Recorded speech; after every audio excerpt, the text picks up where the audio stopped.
This video is for those of y'all who are struggling to forgive because you're still holding on to the pain that they caused. And I want to start by prefacing that this video is in no way to force or shame you to forgive.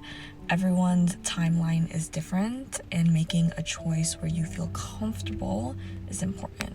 So in this video, we're going to be talking about what it means to truly forgive, the myths, the misconceptions, and the psychology behind what holding grudges does to you. Now, if you're watching this video, you're probably one of these three people.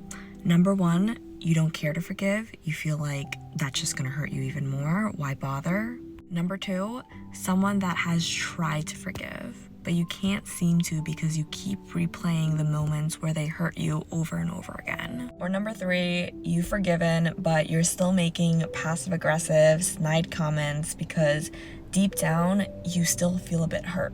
Now, wherever you are in your forgiveness journey right now, the biggest thing that I see in common across all these types of people is that you are still carrying on to hurt. Because whether you like it or not, you cannot reach that phase of peace until you learn to let go of this pain. And of course, it's easier than done. So let's break down a couple of misconceptions and myths that are probably confusing you about what forgiveness really is. Now, I've seen so many people mistake forgiveness for people pleasing, where you're just not remembering what they did, just forgetting about it, allowing the other person back in your life again, pretending that it didn't happen.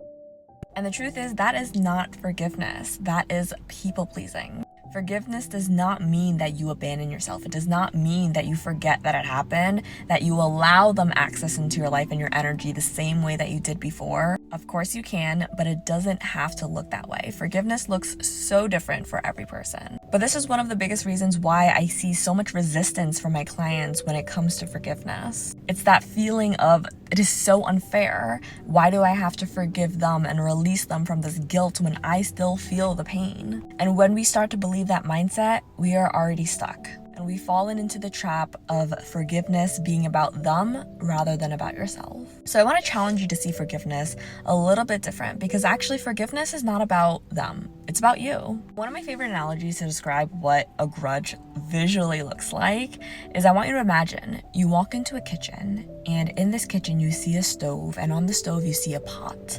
You walk up to the pot and maybe you grab the handle to put it away. You realize quickly that it is hot. So you have two choices here. What would you do? Would you instinctively let go and be like, oh my gosh, like that was hot, I'm gonna tend to my wounds now? Or would you keep holding onto the pot thinking, oh my gosh, this hurts so much, but I can't let go because I gotta remember how much this hurts? Now, this might seem silly, but you're probably thinking, obviously I'm gonna let go instinctively, right? Like, why wouldn't I? Why would I allow myself to continuously get hurt in this situation? Well, the reality is that is what it looks like to continuously hold on to something that is hurting you. Because you see, what happens is that our mind psychologically wants to remember all of the negative things and bad things that happen to us, so we can almost prevent it from happening again. Because if we remember, then maybe we can avoid the same mistakes. And this is the same reason why we constantly guilt ourselves or shame ourselves for making mistakes or doing the wrong thing. And while our mind thinks that's protection, it is secretly creating an internal chaos that is hurting you more and more as you hold on. And so now you might be thinking, now what? So you want me to pretend that it didn't happen? You want me to just cut them off? Like, what do I do with this? It's so much easier said than done, right? Absolutely. Which is why it's not about asking you to forget about what happened, but it's about letting go for yourself so that you can tend to the wounds and heal yourself. Their actions that cause you pain should not have to carry on to suffering. But when we constantly replay those stories over and over again, when we constantly hold on telling ourselves we can't forget, that is what creates that suffering. But what we can do instead is that we can have boundaries. We can limit access to the energy that they have with us. And instead of thinking, oh my gosh, they did this to me. Why did they do this to me? Why? Because I'm telling you, constantly asking why is going to give you answers to confirm that wound of why you're not good enough, which is not true. We do not have to let their actions define our worth. Instead of asking why, we want to ask what. What can I do to protect myself? What can I take away from this? What lessons did I learn from this interaction? Is it that I need to set more boundaries? I gotta be a little bit more discerning about other people's characters? Is it a realization that your values and your compatibility maybe doesn't align? And I know it's so painful to dig through that question and even open that can of worms. I know opening that can of worms is asking a lot. So why don't we just start small? So if you come this far and you've decided that, okay, maybe I do want to truly forgive, what do I need to do? How does it look like? I'm gonna guide you through a couple of steps on what it could look like for you. Of course, it's different for everybody, but take what resonates. The number one, what you wanna do is you wanna make sure that you're not abusing the cycle of bringing back up the pain that happened over and over and over again. Of course, if this pain is recent, maybe it's the beginning of a betrayal and it digs deeper, this is something that will happen naturally, which is okay, because we need to have these uncomfortable conversations and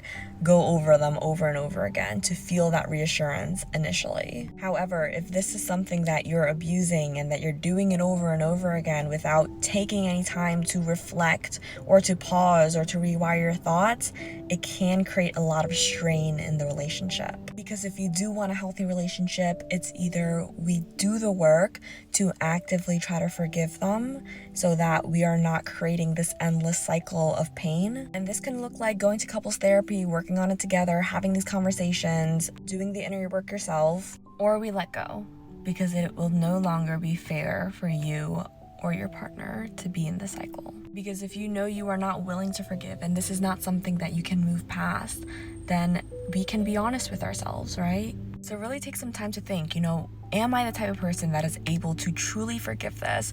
Or is this not okay for me at all? And it is okay if it's the latter. So if you chose the route of working through it, I want you to realize that the reason why we keep bringing it up again is because we are trying to punish them in remembering how drastic and how painful what they did to us really was. And so even though we're trying to forgive, we're still carrying around this pain with us. And as we carry it and when we're triggered, we feel the need to throw it onto them so that they can carry it for us. But throwing this pain back to them is not going to get you the reassurance that you need. Because what you'll notice is that they will forgive, they will give you the reassurance until it gets to a point where they feel like whatever they do is never good enough. Everything that they say is not helpful and they feel powerless. And it almost creates this strain in the relationship. So instead of playing the game of back and forth, I want you to ask harder questions. Not if they love me anymore, are they really sorry, could this actually work? So get out your journal, write this down. Number one, do I feel emotionally safe in their presence? If not, how can we start creating that environment in our relationship?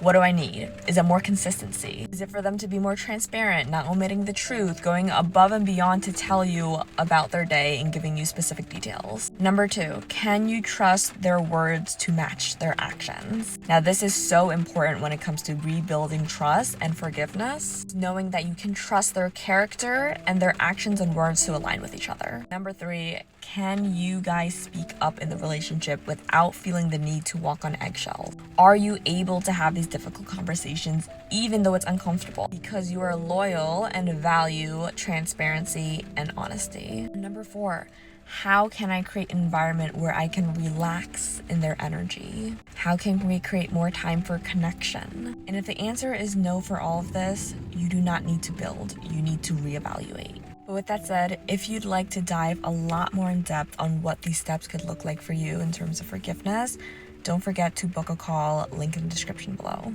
And remember, you do not need to prove that you were hurt. You are allowed to forgive and heal. With that said, comment down below what stage of healing you're in, if any of this resonated with you, and like and subscribe. But I'll see you in the next video, and as always, you got this.